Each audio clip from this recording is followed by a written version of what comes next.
Isang malaking sunog po bumulabog sa Las Piñas City kanina madaling araw. Patay ang 2 batang naiwan sa kanilang bahay.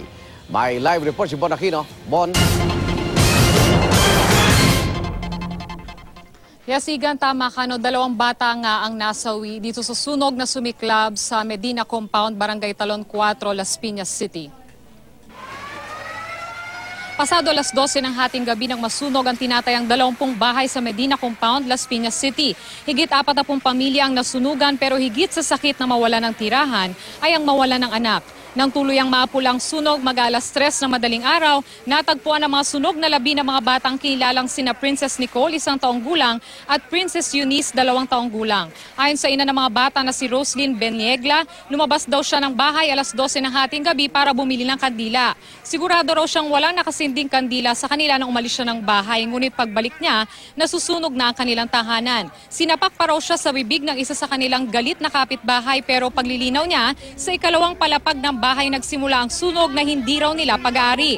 Tinangka pa raw nilang sagipin ang mga bata ngunit bigo sila dahil sa malakas na apoy. Ayon sa BFP, imbestigahan nila ang anggulong kandila ang pinagsimula ng apoy. Sa pagtaya ng BFP, aabot sa 300,000 pesos ang mga ari-ari ang nasunog.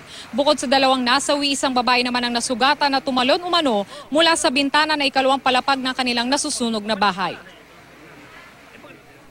Kakarating ko lang po eh.